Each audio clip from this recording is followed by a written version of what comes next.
प्रथम अध्याय।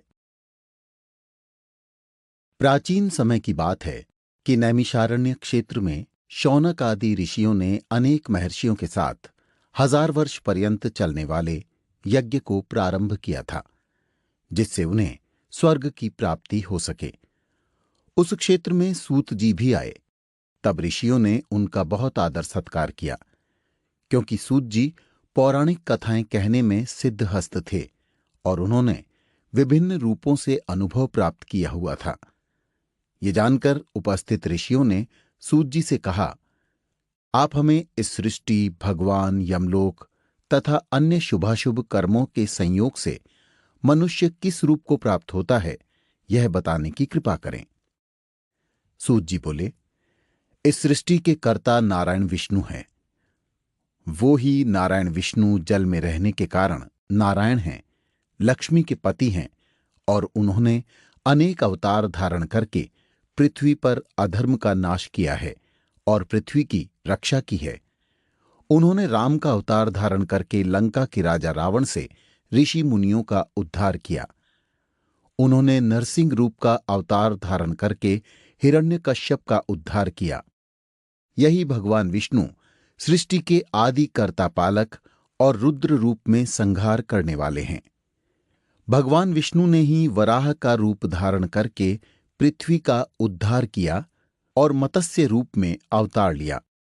भगवान विष्णु का ही अंश वेद व्यास हैं और वेद व्यास जी ने इन पुराणों की सृष्टि की है। विष्णु भगवान रूपी वृक्ष सर्वश्रेष्ठ वृक्ष है। उसका दृढ़ मूल धर्म है। वेद उसकी शाखाएं हैं, यज्ञ उसके फूल हैं और मोक्ष उसका फल है। इस प्रकार भगवान विष्णु ही सारी तपस्या के फल और मोक्ष को देने वाले हैं। एक बार भगवान रुद्र से पार्वती जी ने पूछा कि आप तो स्वयं भगवान हैं, सृष्टि के कर्ता पालक और संहारक हैं, फिर भी आप किसी का ध्यान करते रहते हैं। आपसे बड़ा वो कौन है जिसका आप ध्यान करते हैं? पार्वती जी के मुख से ये सुनकर भगवान शिव ने कहा कि मैं आदिदेव ऋषियों का ध्यान करता हूं। विष्णु ही परम और महान है।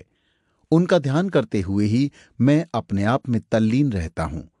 इस प्रकार शौनिक जी ने जब सूत जी से पूछा तो उन्होंने उत्तर दिया कि भगवान विष्णु ही सारे कर्मों के आधार हैं।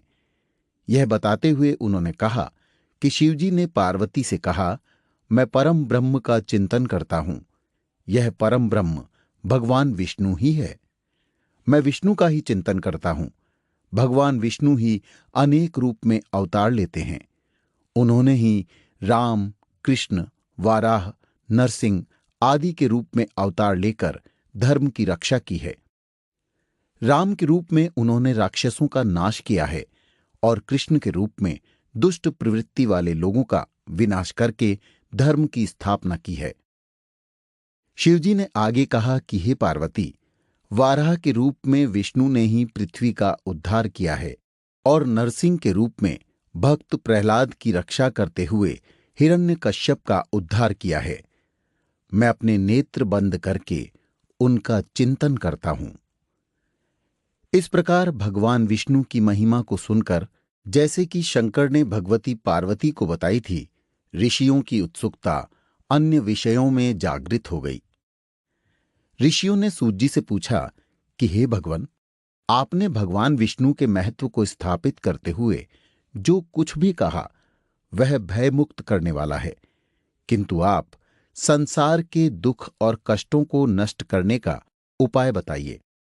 आप इस लोक तथा परलोक के कष्टों का वर्णन करने में कुशल हैं। हमें बताइए कि यमराज का मार्ग कैसा होता है और वहां मनुष्य को कैसी कैसी यातनाएं मिलती है।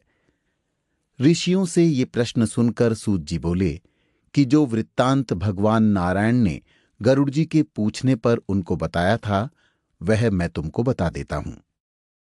यम का मार्ग अत्यंत दुर्गम मार्ग है, फिर भी मैं आप लोगों के कल्याण के लिए इसका वर्णन करता हूं। गरुड़ जी ने पहले भगवान से कहा था कि हे प्रभु, आपका नाम लेना तो सरल है, फिर भी मनुष्य आपकी भक्ति से वंचित रहकर नरक में पहुंचते हैं। आपकी भक्ति के अनेक मार्ग